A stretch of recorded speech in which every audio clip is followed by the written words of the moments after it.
hâte de tourner. Comme vous l'avez vu dans le titre, il s'agit d'une pile à lire, mais pas n'importe laquelle. C'est une pile à lire que je n'aurais pas constituée moi-même, mais que plusieurs booktubeurs m'ont aidé à mettre en place. Tout simplement parce que je fais partie des gens qui ont du mal à choisir leur lecture suivante. En fait, quand je lis un bouquin, généralement, j'ai un autre livre en tête que j'ai hâte de lire. Et une fois que j'ai terminé mon bouquin, pour une raison que j'ignore parfaitement, je ne lis pas forcément le livre que j'avais en tête, mais j'hésite entre tous les livres de ma bibliothèque, ce qui devient un dilemme assez énorme et ce qui fait que finalement il y a plein de bouquins que je ne lis pas et que je repousse pour ne jamais les lire et les laisser prendre la poussière. Bref, pour remédier à ça, j'ai proposé à plusieurs personnes de m'aider à choisir des lectures et du coup peut-être me mettre un coup de pied aux fesses pour aller lire certains de mes livres. Aussi, c'était l'occasion de peut-être lire des bouquins que d'autres ont beaucoup aimé, beaucoup apprécié, qui leur font aussi peut-être très envie et du coup peut-être avoir une qualité de lecture élevée en termes de prochaines lectures que je puisse faire. J'ai eu l'idée de faire cette vidéo grâce à une très vieille vidéo d'ailleurs de Galéane, donc de la chaîne de Galéane. Elle nous avait demandé il y a des années maintenant, c'était sur Twitter,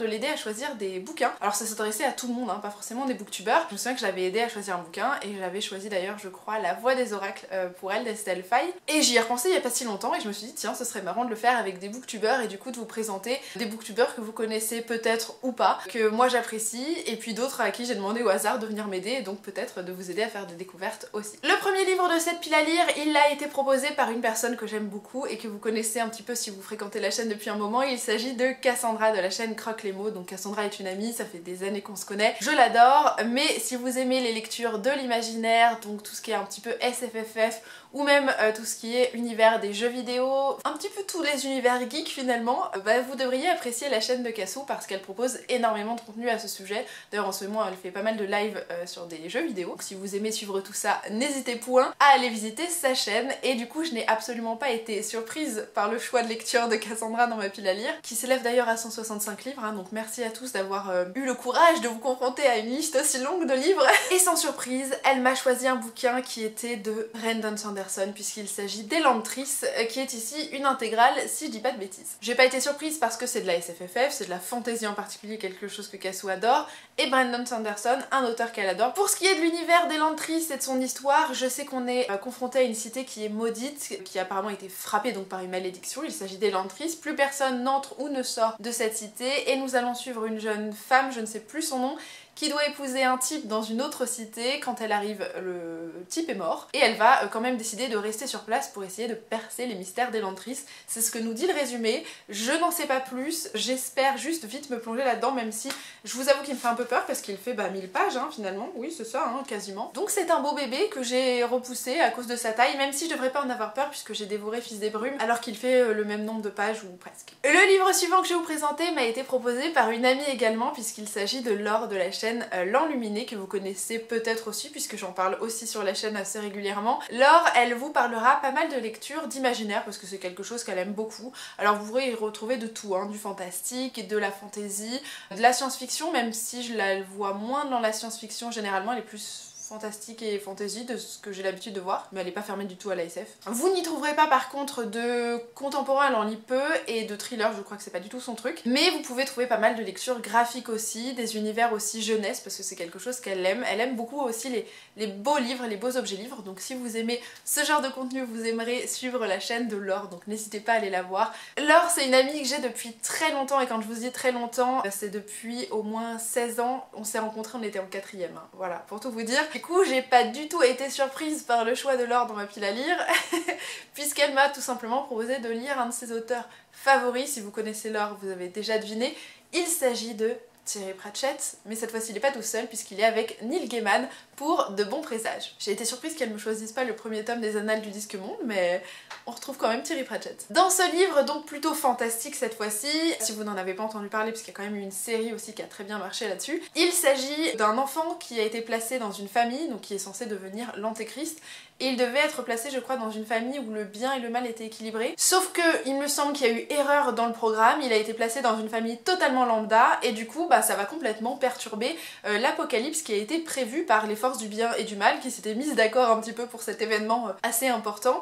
Et donc bah, je pense que ça va être complètement le bordel, que ça va être une aventure totalement loufoque. J'ai à peu près oublié le résumé, si ce n'est que ça a plu à pas mal de monde, que j'ai hâte de le découvrir. Le livre suivant a été choisi par la chaîne Books and Chill, que je connais beaucoup moins que les deux précédentes. Je l'ai découverte grâce au Family Books, puisqu'elle a participé à la dernière session du Family Books, et du coup bah, c'est l'occasion de découvrir un petit peu sa chaîne et de faire un tour un petit peu sur ses vidéos. Donc si vous aimez les lectures engagées, parce qu'elle est quand même bien engagée dans le féminisme, mais que vous aimez aussi les lectures de l'imaginaire parce qu'elle en lit, mais aussi les avis assez tranchés, puisque de ce que j'ai vu, elle en a pas mal et du coup elle n'hésite pas à partager ce qu'elle aime, moi ce que j'aime beaucoup, et ce qu'elle n'aime pas, ce que j'aime aussi. Si vous voulez vous poser pas mal de petites questions, je pense que sa chaîne devrait vous plaire. En plus les vidéos sont quand même assez dynamiques, moi en tout cas j'aime beaucoup le ton qu'elle peut prendre, donc n'hésitez pas à aller la découvrir. Et elle m'a choisi un livre qui reste assez engagé mais que je repousse depuis des années dans ma pile à lire.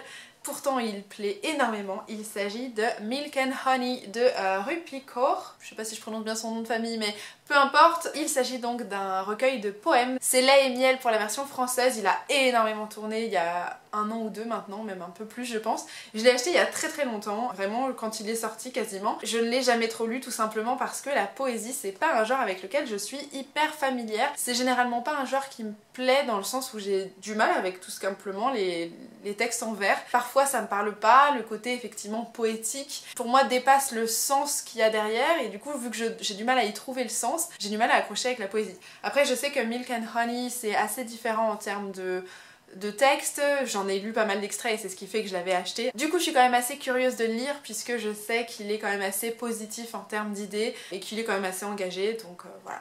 Et puis les poèmes sont pas très longs et vous voyez ils sont assez divers avec des petites illustrations. Le livre suivant a là encore été choisi par une chaîne que je connais peu mais que je connais quand même, qui s'appelle Bookin et qui vous propose pas mal de lectures. Alors il y a de l'imaginaire, elle vous parle aussi d'écriture, vous avez pas mal de vlogs aussi et je sais qu'elle est aussi relativement engagée en termes de féminisme. C'est une chaîne relativement hyper nature et qui fait du bien à découvrir, du coup n'hésitez pas à aller la voir si vous aimez ce type de contenu aussi. Elle m'a choisi un bouquin qui ne me surprend pas tant que ça de sa part puisqu'il s'agit d'Americana de Chimamanda Ngozi Adichie. Là encore bah, c'est une lecture assez engagée et du coup bah ça me surprend pas qu'elle la choisisse spécifiquement celle-ci, puisque bah, je sais qu'on y suit l'histoire d'une jeune fille qui vient du Nigeria, c'est bien ça, du Nigeria, jusqu'aux États-Unis pour y faire ses études et elle va être confrontée bah, à une culture relativement différente de celle dans laquelle elle a grandi, qu'elle va je pense être confrontée à la fois au sexisme mais aussi au racisme, donc ce sera l'occasion de parler quand même d'afroféminisme. De manière générale, Chimamanda Ngozi Adichie étant très engagée, je pense qu'on peut retrouver ce genre de thématiques dans ce livre-là. C'est plutôt un contemporain, donc ça sort un petit peu de ma zone de confort, dans le sens où c'est le genre de lecture que j'ai moins l'habitude de lire, et généralement il me faut vraiment une thématique qui va m'intéresser ou une plume qui va vraiment m'accrocher pour que j'apprécie un contemporain. Je n'irai jamais vraiment très naturellement vers un contemporain, sauf celui-ci puisque j'en ai entendu beaucoup de bien et c'est pour ça qu'il est dans ma pile à lire depuis longtemps, mais que je n'ose pas l'en sortir malgré l'avoir mis dans des piles à lire mais très souvent. Pour le livre suivant, vous allez retrouver un auteur dont on a déjà parlé dans les précédents livres dont je vous ai parlé. Il a été choisi par la chaîne Two Face Lady que vous connaissez vraiment sans doute. Si vous aimez les lectures de l'imaginaire, vous en trouverez. Si vous aimez des lectures contemporaines, il y en a aussi. Si vous aimez les thrillers, il y en a.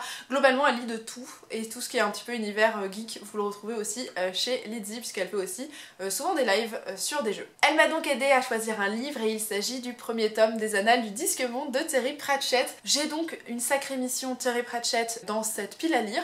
Et ce sont d'ailleurs les 2 seuls livres que j'ai de cet auteur.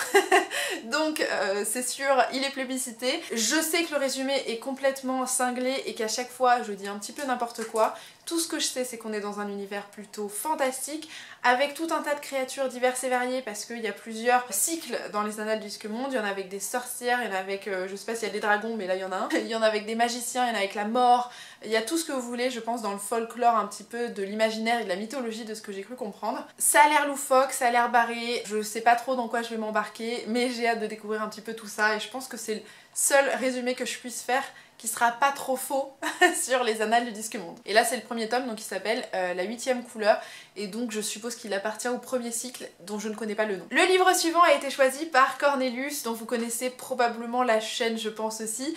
Il propose des vidéos qui sont assez variées, alors vous avez un peu tous les thèmes, mais en termes de lecture, il lit globalement un petit peu de tout je trouve, sauf peut-être des romances, j'ai pas l'impression que ce soit son délire. Il a une personnalité que je trouve hyper attachante et en même temps hyper drôle, parce que du coup j'adore suivre un petit peu ses stories, où il dit des fois des bêtises mais c'est rigolo, ou ses lives, où il est toujours en retard. Vous retrouverez un petit peu de tout dans sa chaîne, vous avez des vlogs, vous avez des pieds à lire, vous avez des book hauls, vous avez des avis, et d'ailleurs j'adore suivre ses avis parce qu'il a tendance à pas mal convaincre les gens à lire de nouveaux livres, donc attention, hein, il est dangereux pour votre porte-monnaie. Je lui ai demandé de m'aider à choisir un bouquin et il m'a choisi Le Clan des Autori, donc le premier tome de Liane Hearn. Je ne connaissais jamais l'auteur de ce pauvre livre, c'est le bouquin je pense le plus ancien de ma pile à lire. Ma mère me l'a offert il y a des années, mais genre vraiment très longtemps. Ce bouquin a plus de 10 ans, c'est sûr et certain. J'ai les 2 premiers tomes dans ma pile à lire, je ne les ai jamais lus, j'en ai entendu que du bien. Je l'ai déjà mis d'ailleurs dans une pile à lire obligatoire et je ne l'avais pas lu. Tout ce que je sais à propos de cette histoire, c'est qu'on est dans un espèce de Japon médiéval, féodal. On parle de violence, de vengeance, de traîtrise, d'honneur, de loyauté, de beauté, d'amour fou. Pouf, ça a l'air épique. Je sais qu'il a marqué pas mal de monde ce bouquin, cette trilogie en particulier. Je sais aussi que du coup Cornelius l'aime beaucoup et du coup ce sera l'occasion d'enfin lire ce livre que je n'ai jamais lu. Voilà, désolée maman, je n'ai jamais lu ce livre que tu m'as offert. Pour le livre suivant, j'ai fait une petite exception à la règle puisqu'il s'agit d'une booktubeuse qui ne fait plus de vidéos mais que j'aime énormément. Et donc je voulais quand même vous parler d'elle. Et puis ça me fait plaisir qu'elle ait choisi un livre pour moi. Il s'agit de Gaëlle Bretzel, ou plus anciennement connue sous Bubble Girl. En tout cas moi c'est comme ça que je l'ai connue. Elle parlait pas mal de lecture de l'imaginaire, c'est vraiment principalement sa came. Donc si vous aimez retrouver ce genre de lecture et des conseils, puisque ils sont toujours valables, hein, même si elle fait plus de vidéos, vous en trouverez encore sur sa chaîne qui existe toujours. Et c'est sans surprise qu'elle m'a choisi une autrice qu'elle aime beaucoup, il s'agira d'Estelle Faye avec le livre Porcelaine. On est dans de l'imaginaire pur, on est dans la plume d'Estelle Faye qui reste quand même assez jolie, qui a toujours en tout cas été jolie dans ses précédents livres, et donc j'ai hâte de découvrir ce livre-là dont j'ai entendu beaucoup de bien. Je peux vous dire qu'on est plutôt dans un univers fantastique qui se passe à l'an 200 en Chine. Tout ce que je sais au début du livre, c'est que nous suivons un comédien qui a eu une malédiction puisque son vrai visage est dissimulé sous un masque. Et j'ai cru comprendre qu'il va errer pendant très longtemps à cause de cette malédiction. Je sais qu'il va croiser une jeune femme, je ne sais pas trop ce qui va se passer entre eux, si ce n'est qu'à mon avis il va y avoir une histoire d'amour tragique et torturée. J'en sais pas plus, j'en ai entendu beaucoup de bien sur énormément de chaînes, par énormément de personnes. Ça fait des années qu'il est dans ma pile à lire. Et donc, il serait peut-être temps que je le lise aussi. Pour le suivant, je vais vous parler d'une personne dont vous avez déjà entendu parler sur cette chaîne plus d'une fois, puisque je la mentionne, je pense, aussi souvent que Cassandra. Sans surprise, si vous connaissez les deux, il s'agira d'Alexia, de la chaîne La Petite Vie d'Alexia, qui a pas mal changé de nom de chaîne, hein. Donc si vous en avez entendu parler sous le nom Tête à Tête, c'était Alexia, qui est redevenue au nom La Petite Vie d'Alexia. Alexia, elle lit pas mal de genres littéraires différents également, elle adore tout ce qui est univers de l'imaginaire, donc fantastique, fantasy, science-fiction, vous pourrez en trouver avec des dystopies, mais elle aime aussi pas mal lire de la romance, donc si vous aimez la romance et que vous cherchez une chaîne qui en parle, Alexia pourra vous en parler, car oui, j'ai des amis qui aiment lire de la romance, ce n'est pas parce que ce n'est pas mon délire que j'ai pas des amis qui aiment pas ça. Bref, vous y trouverez aussi pas mal de vidéos différentes, puisqu'elle vous parle autant parfois de ses voyages qu'elle peut faire, vous trouverez des vlogs, vous trouverez des points lecture, bref, vous pourrez trouver pas mal de recommandations différentes sur sa chaîne, n'hésitez pas à aller la voir. Et je vais vous présenter le bouquin qu'elle m'a choisi tout de suite. Il s'agit d'Intuition de Rachel Ward, qui est dans ma bibliothèque depuis assez longtemps quand même, et qui m'avait d'ailleurs été donné par Kevin de la chaîne Mr Kev, dont je vous parlais assez souvent aussi. Et à l'époque, ça m'avait pas mal tenté, alors je sais pas sincèrement s'il va me plaire autant. Je sais que Alexia, c'est un bouquin qu'elle avait adoré, mais qu'elle a lu il y a des années, et elle était beaucoup plus jeune. Alors est-ce que c'était influencé par la jeunesse, on va dire, de l'époque, et le fait que peut-être on a moins de recul sur les lectures, qu'on est peut-être plus attiré par certains types d'histoires, bref, elle sait pas si elle l'aimerait autant aujourd'hui, mais en tout cas elle en garde un bon souvenir de quand elle l'avait lu à l'époque. Il s'agit d'un roman de science-fiction, on est plutôt dans une dystopie j'ai l'impression. Dans ce livre on va suivre une jeune fille qui, depuis son plus jeune âge, voit les gens circuler avec des chiffres et des numéros au-dessus de leur tête. Elle sait pas trop à quoi ça correspond et elle va se rendre un petit peu compte tragiquement de ce que ça veut dire le jour où sa mère décède, puisqu'il s'agissait en réalité de la date de sa mort. Elle va donc un petit peu être sous le choc, se couper du monde de ce que j'ai compris dans le résumé, et un jour en fait elle va voir tout un tas de personnes qui ont exactement la même date au-dessus de leur tête, au même endroit, et il va se passer malheureusement un attentat. Et comme elle va vite comprendre ce qu'il risque de se passer, elle va fuir les lieux et apparemment je pense être poursuivie. J'imagine qu'on va supposer qu'elle était responsable de tout ça, je n'en sais rien, mais ça a l'air assez intriguant. Bon, le seul bémol c'est que c'est un premier tome de trilogie, donc je pense qu'on n'ira pas jusqu'au bout des informations, que c'est une dystopie qui date d'il y a un petit moment et qu'on risque d'y retrouver des écueils qui me plaisent moins maintenant, mais ça peut être divertissant, alors si c'est divertissant, pourquoi pas. Le livre suivant m'a été choisi par Babarette Bibliobraire, qui est une petite chaîne qui s'est lancée il y a pas si longtemps, il y a moins d'un an quoi, que j'ai connue grâce au Feminibooks, puisqu'elle a aussi participé au Feminibooks dans la session de cette année, et puis de manière générale on papote quand même sur les réseaux sociaux, généralement sur Twitter. Des fois je reconnais des chaînes grâce à Twitter en fait. Si vous aimez lire un petit peu de tout, je pense que sa chaîne peut vous plaire, puisque de ce que j'ai vu sur sa chaîne, elle fait pas mal de lectures relativement engagées quand même, elle lit des lectures de l'imaginaire, elle lit aussi des thrillers, donc si vous aimez découvrir un petit peu ce type de contenu, je pense que vous pourriez aimer ce qu'elle fait, avec des piles à lire, des vlogs et puis des updates lectures, bref, un petit peu tout ce qu'on retrouve sur Booktube. Dans son choix, elle a proposé quelque chose d'un petit peu différent de ce qui avait déjà été pris, puisqu'elle m'a proposé une lecture graphique, et ça fait du bien parce que c'est vrai que j'ai beaucoup de romans à lire maintenant. Elle a choisi Les Chats, donc le deuxième tome de l'encyclopédie Curieuse et Bizarre de Billy Brouillard de Guillaume Bianco. Donc comme vous pouvez le deviner, c'est un roman graphique, pas vraiment, c'est un beau livre, parce qu'il n'y a pas vraiment d'histoire dans l'encyclopédie Curieuse et Bizarre de Billy Brouillard, mais qui s'intéresse exclusivement au chat, puisque si vous connaissez un petit peu l'univers de Billy Brouillard, il avait un chat qui s'appelait Tarzan, qu'il aimait par-dessus tout, et du coup cette petite encyclopédie c'est l'occasion de clamer un petit peu son amour des chats. Et comme vous le savez, je suis une mamie à chat, donc moi quand j'ai vu ce truc, évidemment que j'ai sauté dessus. On y trouve vaguement une histoire, vous voyez, avec les petites bulles, mais vous avez aussi pas mal d'éléments sur les chats, des encyclopédies, de comment ils fonctionnent et d'où ils viennent, des typologies aussi de chats, d'ailleurs c'est une planche que j'avais adorée, mais aussi une de mes planches préférées, quel genre de chat es-tu. Loka appartient d'ailleurs probablement à la race des Placides, puisqu'elle a toujours les yeux ahuris, et que bon on sait pas trop dans quel univers elle vit Bichette. Tandis qu'Hawaii est le colérique qui crache de partout et qu'il est déconseillé d'approcher, sauf par moi et Loka, puisque nous sommes les deux seules personnes qui l'aiment sur Terre. Bref, j'ai hâte de lire cette petite encyclopédie parce que c'est quelque chose d'assez gentil qui je pense a tendance à plutôt faire rigoler, et puis avec des dessins que de toute façon j'adore. Donc c'est un petit bouquin bonbon je pense à mon sens, que j'ai hâte de lire puisque depuis des années je n'ai fait que le feuilleter mais jamais le lire on va dire attentivement. Avant-dernier livre de cette pile à lire, il a été choisi par une chaîne que je connais depuis très longtemps et que sans doute vous connaissez aussi je pense.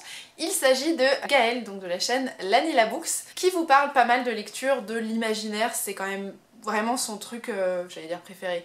Elle lit énormément de ça, mais c'est aussi une personne assez engagée sur pas mal de sujets, comme par exemple l'écologie, sur comment consommer un petit peu mieux, comment consommer mieux ses livres aussi forcément. On peut y trouver aussi un petit peu de conseils jeunesse de temps en temps. C'est une chaîne que j'aime beaucoup suivre et que je vous recommande de manière générale.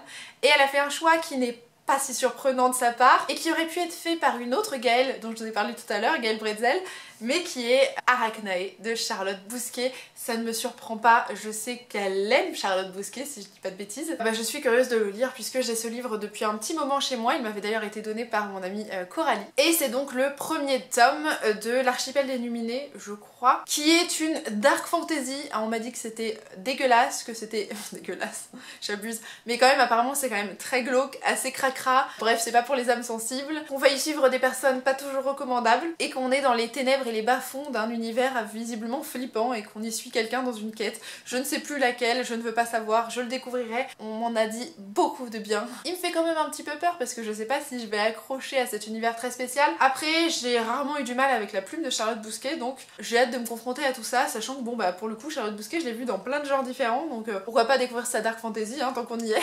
Et enfin, tout dernier livre de cette gigantesque pile à lire, puisque je crois qu'il y en a 12, 11, 13, je ne sais plus, beaucoup. Il a été choisi par une personne qu'il n'est plus nécessaire de présenter puisque vous la connaissez sans doute. Il s'agit de Guimauze de la chaîne Le Terrier de Guimauze. Bon, Guimauze, je vous en ai parlé plus d'une fois sur la chaîne, vous la connaissez, c'est une amie à moi, bref. Si vous avez l'habitude de traîner par ici, vous avez l'habitude d'en entendre parler, et puis de toute façon vous la connaissez très probablement puisque c'est la maman du Pumpkin Autumn Challenge qui a toujours beaucoup de succès, qui est toujours très attendue et qui vous propose souvent de faire des lectures de l'imaginaire puisque c'est ce que vous retrouvez principalement sur la chaîne de Guimauze qui ne lit pas trop de thrillers, je ne crois pas, qui lit pas mal de lectures graphiques, qui aime pas mal ça, des mangas aussi, un petit univers tout doux et tout mignon et puis assez apaisant de manière générale, donc bon, je pense qu'il n'est plus nécessaire de présenter Guimauze parce qu'on la connaît, mais si vous aimez un petit peu tout ça, allez la voir. Elle aussi m'a choisi quelque chose d'un petit peu différent puisque j'avais beaucoup de romans et elle m'a proposé de lire